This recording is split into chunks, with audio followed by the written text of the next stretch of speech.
Good morning विकास sir, बहुत बहुत शुक्रिया जी बिज़नेस को अपना आज सुबह वक्त देने के लिए। भी बाजार में काफ़ी सारे डेवलपमेंट्स हो रहे हैं जिस पर आपकी राय भी लेनी है और चर्चा भी करनी है। लाइफ हाई से ज़्यादा दूर नहीं है। बैंक निफ्टी भी अच्छी रिकवरी के मूड में है, बाजार भी अच्छे मूड में है, हालांकि ग्लोबल मार्केट्स थोड़े सुस्त हैं। बट एक बार अर्निंग सीजन से करते हैं शुरुआत, क्योंकि अर्निंग सीजन ख़त्म भी होने को आ रहा है सर। इस अर्निंग सीजन में कुछ स्टैंड आउट परफॉर्मेंसेज जो आपको दिखी, या कुछ ऐसी हाईलाइट्स जो बाजार की आगे की डायरेक्शन आपको बता रही हो?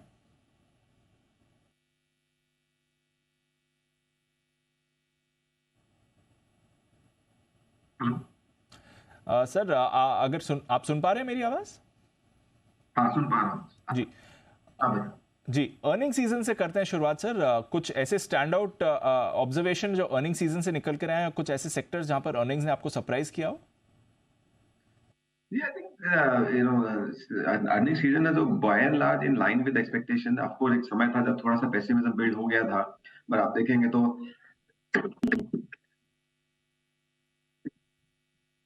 बैंकिंग सेक्टर के जो स्टॉक है सबने काफी अच्छा परफॉर्म किया है। Excuse me। और आई मीन आईटी सेक्टर के भी जो रिजल्ट्स हैं बाय एंड लार्ज ठीक ही है।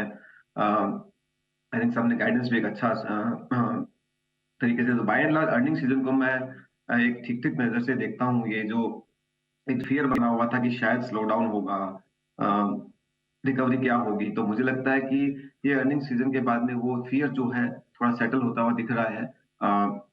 हर सेक्टर के अंदर एक आगे का रुझाव जो है ठीक ठाक ही नजर आ रहा है, तो हमें कोई ऐसा मेजर डिसअपॉइंटमेंट नहीं हुआ है। By and large major result जो है इन लाइन विद एक्सपेक्टेशंस ही है। ओके, तो by and large largely in line with expectations ही रहे हैं अब तक के earnings, and of course banks and financials की तरफ से बढ़िया परफॉर्मेंस हमने आती हुई भी देखी है। सर, आईटी पर आगे का क्या आउटलुक बनता है इस समय, क्योंकि हम देख रहे हैं थोड़े ग्लोबल पिक्चर अभी भी अनसर्टन है रेट हाइक्स को लेकर। अब तो रेटिंग वॉच पर यूएस को भी डाल दिया गया है।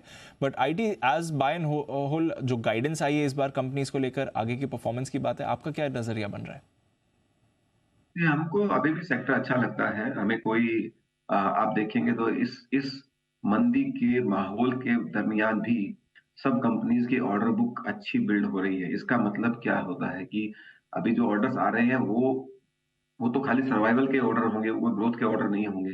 तो सर्वाइवल के ऑर्डर इतने बड़े हैं, जैसे जैसे ग्रोथ का माहौल बनेगा अगले 12 महीने वगैरह में, तो कंपनीज की ग्रोथ की दर काफी बड़ी होगी। तो मुझे आईटी सेक्टर में बहुत नेगेटिविटी नहीं लग रही है। मुझे लगता है कि ये अच्छे जो करेक्टेड प्राइसेस मिल रहे हैं, सेक्टर रीजनेबल प्राइसेस पे मिल रहा है, अच्छा डिविडेंड यील्ड है। ये सेक्टर 15% की ग्रोथ से आराम से रिटर्न दे सकता है अगर आप 4 से 5 साल का नजरिया लें, और सेफ सेक्टर है। सो ये हो सकता है एक दो क्वार्टर आगे पीछे कभी भी मार्केट का परसेप्शन चेंज होने से, जो हमने देखा पिछले कुछ क्वार्टर्स में। बट हमारा नजरिया आईटी के सेक्टर प्रति काफी पॉजिटिव रहा है। सर, एक राय आपसे ऑटोस पर भी लेनी थी, क्योंकि लास्ट ईयर का बेस्ट परफॉर्मिंग सेक्टर था ऑटो, और अभी भी कोई भी ऐसे संकेत नहीं आए हैं कि डिमांड में कोई भी इम्पैक्ट आता हो। हालांकि जो इलेक्ट्रिक व्हीकल से जुड़ी फेम सब्सिडीज थी उसको सरकार वापस लेने की अभी बात कर रही है, बट अदरवाइज राइजिंग रेट है, एक रेट एनवायरनमेंट हो या बाकी कुछ भी हो, ऑटो डिमांड काफ़ी अच्छी रही है। क्या ये मेंटेन हो सकती है? जी बिल्कुल रहेगी। आई थिंक आप देखेंगे तो ऑटो की डिमांड पिछले आप खाली एक साल को अगर छोड़ दें तो उससे पहले ऑलमोस्ट 2016-17 से लेके 23 तक 22 तक कोई डिमांड डिस्ट्रक्शन नहीं था, नंबर था ही नहीं। बट इसका मतलब ये नहीं है कि डिमांड खत्म हो गई थी। आई थिंक उसके बहुत सारे कारण थे, आईएलएफएस क्राइसिस हुआ, पेंडेमिक हुआ, पर अभी वो सब पीछे है और इंफ्रास्ट्रक्चर की बिल्ड आउट हो रही है, अच्छी चल रही है, जो कि एक डिमांड में वृद्धि करता है। तो मुझे लगता है कि डिमांड ऑटो की स्ट्रांग रहनी चाहिए, अभी तो शुरुआत है। और अगर इकोनॉमिक गति स्ट्रांग है तो ऑटोमोबाइल तो अच्छा करता ही है, तो मुझे उसमें कोई अभी बहुत डर की भावना नहीं लग रही। चलिए, ऑटोज में अच्छा मोमेंटम बना हुआ है। एक थोड़ा ग्लोबल पिक्चर पर भी अपना आउटलुक देंगे सर, क्योंकि हम ढूंढते रहते हैं ग्लोबली अगर कोई नई क्राइसिस आते रहे। बीच में 2 महीने पहले वो बैंकिंग क्राइसिस आ गई थी, अब यूएस डेट सीलिंग की बात चल रही है, फिच ने रेटिंग वॉच इम्प्लीकेशन दी है, फेड बता नहीं रहा है कि आगे रेट हाइक करेगा या नहीं, मंदी का भी डर पीछे है। तो ग्लोबल पिक्चर इस समय कैसी दिख रही है जहां तक बाजारों का सवाल है, और आपके हमारे बाजार को लेकर फिर क्या राय है? ये सब मेरा मानना है कि इसमें कोई दो राय नहीं है कि जो अमेरिका की जो इकोनॉमी है वो एक डिफिकल्ट दौर से गुजर रही है, क्योंकि एक साइड इंटरेस्ट रेट की जो इतनी बड़ी है दरें, एक ही साल के अंदर वो बहुत अभूतपूर्व भूतपूर्वक है। उसकी वजह से बहुत सारे इम्पैक्ट बिजनेस से और बैंकिंग सिस्टम पे आया है। शॉक जो हो रहे हैं वो काफी स्टीप है। अच्छी बात ये है कि इन्फ्लेशन की रेट नीचे आती हुई नजर आ रही है। सारे कमोडिटी प्राइसेस, चाहे वो फूड प्राइस हो, एनर्जी प्राइस हो, और या कमोडिटी प्राइसेस हो, सारे के सारे नीचे आ रहे हैं। तो उससे एक नेचुरली इन्फ्लेशन की रेट नीचे आ रही है। तो जो मेरे को लगता है कि फेड को एक रास्ता दिखाएगा कि बहुत जल्दी कि इंटरेस्ट रेट को पीक आउट करने में तो ऑलरेडी मुझे लगता है इंडिकेशन आ गया है, पर नीचे काटने में भी शायद इंडिकेशन दिखाएगा। तो मेरा ये मानना है कि अगले 6 महीने में इंटरेस्ट रेट कट होने की एक काफी अच्छी संभावना बन जाएगी।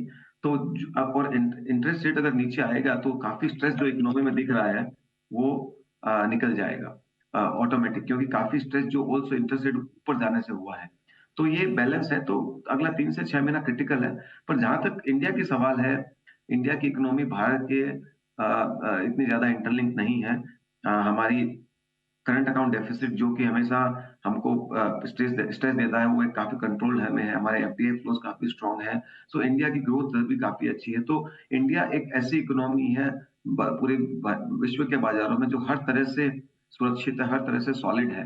तो उसको अगर रखें तो लिंकेजेस है नहीं, तो मुझे लगता नहीं कि इंडिया में कोई बड़ा इम्पैक्ट आएगा। बल्कि इंडिया इस जो भी माहौल, ग्लोबल माहौल चल रहा है, उससे कुछ ना कुछ हद तक बेनिफिट ही कर रहा है, क्योंकि मैन्युफैक्चरिंग आउटसोर्स होकर इंडिया में आ रही है, सर्विसेज के ग्रोथ बढ़ रही है। तो ये सबका बेनिफिट कहीं ना कहीं इंडिया की इकोनॉमी को मिलता है। तो ये जो बाहर केओस है उसको डरने के बजाय मैं तो मानता हूँ कि कोई अगर कोई क्राइसिस आती है, कोई शॉर्ट टर्म पैनिक आता है, जैसे थोड़े समय पहले एसवीबी बैंक को लेके आया था, ये सब बहुत बड़ी अपॉर्चुनिटीज होती है इन्वेस्ट करने के लिए। इस समय सर अपॉर्चुनिटीज़ कहाँ दिख रही है हमारे बाजार में? अगर फ्रेश कैपिटल डालना है मार्केट में तो फिर कौन सी वो पॉकेट्स हैं जहाँ पर अच्छा रिटर्न मिल सकता है? जी, बिल्कुल। सेम कुछ बदलता नहीं है। जैसे कि हमारे पिछले इंटरेक्शन में हमारी बात हुई कि बैंकिंग सेक्टर अभी भी बहुत अर्ली स्टेज में है, और आई वुड से तो अगले 3-4 साल तो अच्छा रिटर्न दे सकता है। मैन्युफैक्चरिंग एक बहुत बड़े दौर से निकल रहा है, जो मुझे लगता है अगला एक डिकेडल अपॉर्चुनिटी है। टेक्नोलॉजी के बारे में हमने बात की, वहाँ पे अच्छी अपॉर्चुनिटी है, पैसा लगाया जा सकता है। सो काफ़ी एक वाइड सेक्टर है जहाँ पे कैपिटल गुड्स के अंदर पैसा लगाया जा सकता है। तो जो क्योंकि जब-जब इकोनॉमिक ग्रोथ होती है तो जो ग्रोथ काफी वाइड स्प्रेड होती है, तो मुझे लगता है इस बार जो सेक्टोरल अपॉर्चुनिटीज होगी काफी वाइड स्प्रेड होगी। एंड इस वजह से I think choice of opportunities भी बहुत है। बट ये जो 3-4 सेक्टर इसके अंदर अच्छी कंपनियों में लगाने से मुझे लगता है कि एक अच्छा रिटर्न अगले 3 से 5 साल के पर्सपेक्टिव से बनाया जा सकता है।